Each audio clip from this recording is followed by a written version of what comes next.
Hi there and welcome to your 2012 Shasta Revere. We're going to start off with the back bumper here where you keep your sewer hose. Just keep in mind to those two ears on the hose, these two ears on this hose, because it'll connect with your sewer outlet. I'll show you in a second.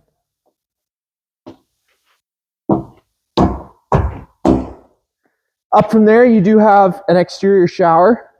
And then here is your satellite hookup and your cable TV hookup, as well as your city water connection, which will pressurize your lines if you have a site with water. Right next to that, you do have your plug. This is a 30 amp plug, so just keep in mind to that one ear there. It hooks up with this one ear on the bottom here. You just hook it in, do that 8th turn, and then you have the threaded collar to really lock it down.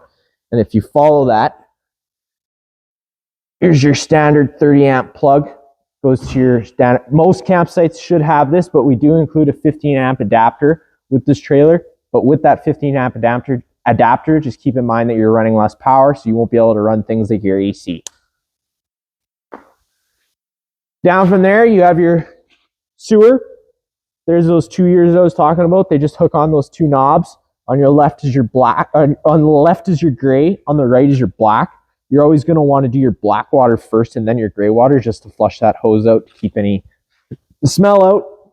Right next to that, you have your jack. You have one in all four corners of the trailer. Once you get to your spot and you get level, just run these down to the ground. They'll take any sway or movement out of the unit that you see right now.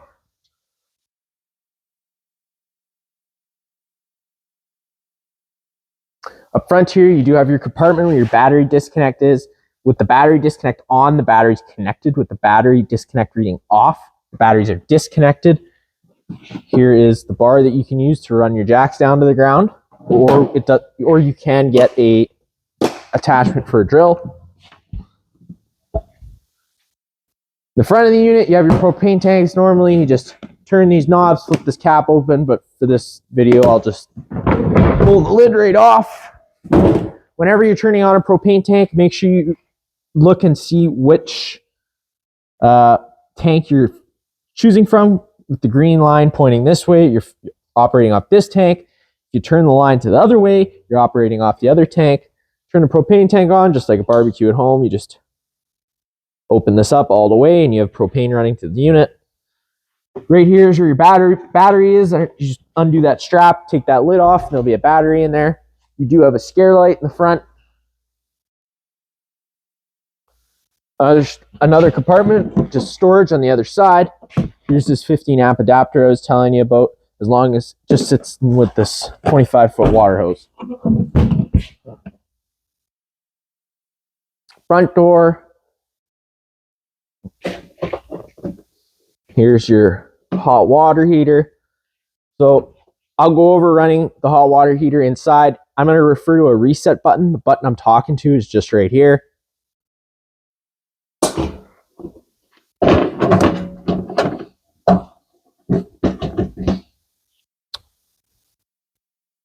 Two standard plugs.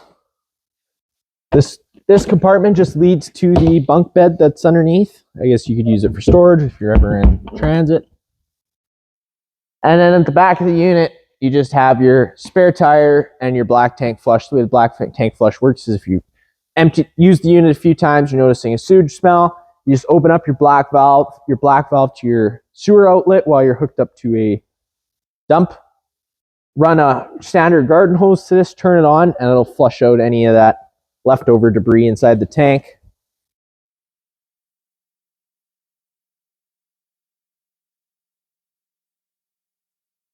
Just your standard fold downstairs. Take a step inside. First thing, your fire extinguisher is off to your left. Just that standard pull to pin shoot. Your light switches are up on the wall here. The one on the right does your interior lights, and the one on the left does your one exterior porch light. And down here, this button here, it will operate your awning. So you just hold that button up and the awning will go all the way out. Just you'll know the awning's fully extended when you see the back of the metal tube and the little flap that comes down. There you go. The awning is now fully extended. And then just roll that in. Now keep in mind, whenever you do have the awning out, if the winds ever pick up to around 10, 15 kilometers an hour, you just want to bring that inside because you do run the risk of bending your arms. On the wall here, you do have your water pump switch and your level button. So if you hit that button, it'll show you what your levels are at. Below that is your water heater switch. So you just flick that on. It's going to cycle through a few times. It probably has to clear some air out of the propane lines. It'll try and light itself 3 times. If it doesn't light, this red reset light will stay on. And at that point, that's when you go and hit the button inside the water heater I was showing you about. But you have to make sure you turn this switch off first. You got your sink here, hot and cold water. Forgot to tell you.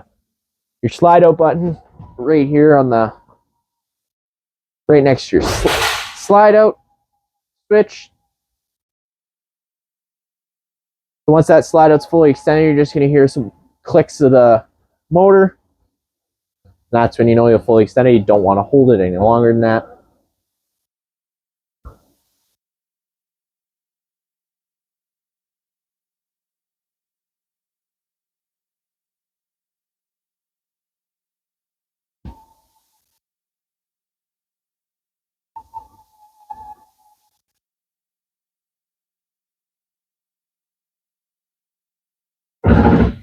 There you go. You heard those clicks. That's when you know you're out. The bedroom light is just on your right here. You turn this on.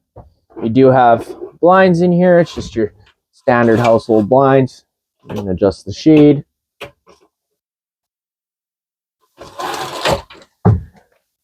Storage inside here. You do have 2 lights above your head. Reading lights. More storage in here. And then on the wall there, you'll just notice that this is a fire exit. To get out, you just pull this tab, pull the screen out, take this handle, push it on out, out you go. Back into the main living area. Got your entertainment center. You got a 12-volt plug with a coax attached to antenna. To turn the antenna on, you do have to push that green little button there. Once that button's on, you will notice also that you get better radio reception. You do have your standard radio down here, just like home, power. You got A, B, and C speakers. A speakers runs the speakers inside the main living area. The B speaker is inside the speakers inside the bedroom, and the C speakers are the ones outside the trailer. You do have some more storage space. Turn on the fireplace. You have to pull down on this little tab. You have to turn on the main switch and then hit the power button on the remote, and it should come on. And with that, you can change your heat settings. Your flame settings are also in here, where you can change your heat settings to 750 watts, 1500 watts, auto and off. And then you can turn your flame on and off. And you also have your temperature selection here. Turn that off, you just hit it with the button, turn that off. Above the sink, you have a light. You do have a stove vent. Whenever you're running the stove, you do have to have the fan on because it is a propane stove, so it does release carbon monoxide. You have a microwave, standard microwave. To turn the stove on, you just got to hit the top burner spark. Sometimes it will take a while to light if you haven't used because you got to clear the air out of the lines. There you go. Now to light the oven, you do have to have a lighter with you, which I don't today. But you're just going to want to turn this dial to pilot, hold it, and you're just going to want to stick your lighter in there and light that thermocoupler. It could take a few minutes, but then the light should hold itself. You should be able to let go of the button and the pilot light will stay on, and then you just turn it up to your desired temperature. You have your 12-volt or gas fridge. So with it on auto, it's going to search for power first, electric power. And if it doesn't have electric power, then it'll switch over to gas, or you could just turn it to run directly on gas. You do have your temperature selection, 1 through 5, 5 being the coldest. More cupboard space. Above the dinette here, slide out here, you got your lights. This is a dinette, so just you got to move these cushions out of the way for a second. Take the legs out. This table will slide onto this ledge here, and then you just take your back cushion and fill in the middle. As well as this couch is also, you can fold it down and turn it into a bed. You just lift up the foot of the couch like that, and it'll come down. And to get it back in, you just lift it and kind of pull. Just pops right back down. You do have your LP detector down on the floor here. Propane is heavier than air, so it'll sit on the floor, and that guy there will detect it if you start hearing it off. You start hearing it go off, you should make sure you turn off all propane to the unit, let that air out. On the wall here, you have your thermostat control. So right now it's sitting in off. You turn it to the right, it's going to go to heat. And if you turn it back left again, it'll go to off. And then one more left is fan, so that'll just run the AC fan. And then if you turn it to cool, it'll run that on, the compressor will kick in. You got these louvers in the roof here. So with these open, it's just blowing air straight into the living space. So when you first get out to your campsite, open these louvers up, cool the main space. Once it's cool in the main space, then you can kind of close those louvers and run the air through your ceiling ducting. At the bathroom here, you got your fan switch, first switch on your left, and then you have your light switch. To open up that fan, it's just a little knob. Turn it, open it up, hit that switch. Turn that on. Just always making sure you close it if it's raining, because it will rain inside the unit. You have your standard toilet, flusher on the front. Sink, hot, cold water. Storage underneath, just keep in mind if any water lines or anything underneath there. Medicine cabinet.